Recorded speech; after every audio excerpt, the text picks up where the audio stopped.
Kami persilakan kembali ke para jamaah. Ibu Anissa terlebih dahulu. Silakan Ibu Anissa boleh berdiri. Insya Allah nanti akan dijawab oleh Ujai. Assalamualaikum warahmatullahi wabarakatuh. Perkenalkan, nama saya Anissa Fadilah dari Jamaah Al-Muslimun. Izin bertanya Syekh, di tengah-tengah gempuran teknologi yang canggih, terjadinya krisis moral, etika, adab, dan juga akhlak.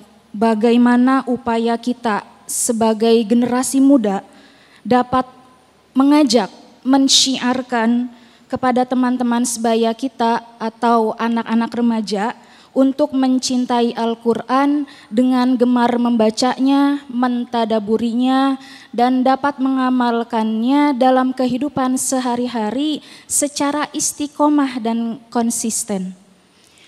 Barakallahu fikum, syukran kasir, wassalamualaikum warahmatullahi wabarakatuh. Waalaikumsalam warahmatullahi wabarakatuh.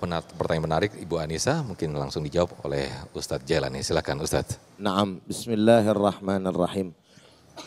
Wal takum minkum ummatu yad'una ilal khair, ya'muruna bil ma'ruf wa yanhauna 'anil munkar ila akhir ayah. Jadi memang Allah Subhanahu wa taala memerintahkan kepada kita untuk senantiasa berdakwah dalam situasi dan kondisi apapun dan dalam kelebihan daripada masing-masing dai tadi. Nah, salah satunya adalah bagaimana kemudian membudayakan atau kemudian memberikan kecintaan terhadap orang-orang untuk bisa menghafal dan juga memahami serta mentadaburi daripada Al-Quranul Karim. Nah, ada satu hal yang penting sebetulnya. Kalau kita ngelihat di Indonesia ini pada umumnya itu sudah ada kemajuan dalam inisiatif atau cinta terhadap hafalan Al-Quran, betul nggak? Udah banyak sekali, luar biasa di Indonesia tuh pesat. Makanya timbul rumah tahfiz dan lain seterusnya gitu kan. Nah, cuma menurut pandangan saya, tapi tidak cukup dengan itu saja, mesti ada ilmu pelengkap yang lain. Nih Indonesia kalau misalkan lagi tren dalam sesuatu, pokoknya semuanya gitu. Jadi dalam masalah apapun tuh, termasuk dalam motivasi beragama. Wah, orang lagi pada ngapal Al-Quran, semuanya mau anaknya hafal Al-Quran. Bagus nggak? Bagus. Masa ya kagak bagus? Pasti bagus. Tapi kadang ada yang terlupakan untuk melengkapi daripada yang namanya ilmu Al-Quran itu. Jadi hafalan Al-Quran itu harus dilengkapi dengan disiplin ilmu-ilmu yang lainnya. Sehingga pada akhirnya Al-Quran itu bisa diterapkan, dijelaskan dengan baik dan benar. Bukan hanya sebagai hanya hafalan saja yang keluar daripada lisan. Yang pada akhirnya dari situ akan memahami bagaimana juga cara mempraktikkan dan mengamalkan Al-Quran. Kita teriak terus gitu, hafalkan Al-Quran, hafalkan Al-Quran. Tetapi bagaimana cara mempraktekkannya gitu kan, ini tidak digaungkan gitu kan. Bagaimana cara mempraktekkannya, kan kudu harus ada ilmunya dulu. Makanya Al-Quran itu sebetulnya orang baru hafal Al-Quran terus 30 juz jago, oh subhanallah. Tapi dalam tingkatan keilmuan itu belum apa-apa.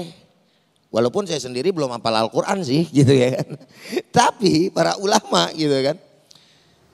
Kita lihat dulu sahabat. Sahabat bagaimana dulu? Dia menghafalkan Al-Quran, dia tidak akan pernah melanjutkan hafalan Al-Qurannya sebelum dia mengamalkan daripada apa yang telah dihafalkan. Kalau kita diborong dulu semuanya. Urusan pengamalan belakangan gitu kan. Maka hal ini juga harus kemudian kita perhatikan dengan baik dan benar gitu kan. Sehingga pada akhirnya benar-benar Al-Quran itu akan membumi menjadi sebuah praktek di dalam hidup dan kehidupan umat Islam dimanapun berada. Dan kalau Al-Quran itu sudah betul-betul diamalkan, pasti Allah Subhanahu wa taala akan menunaikan janji-janjinya. Contohnya salah satunya apa? Misalnya dalam memberikan kemenangan bagi mereka orang-orang yang berjuang.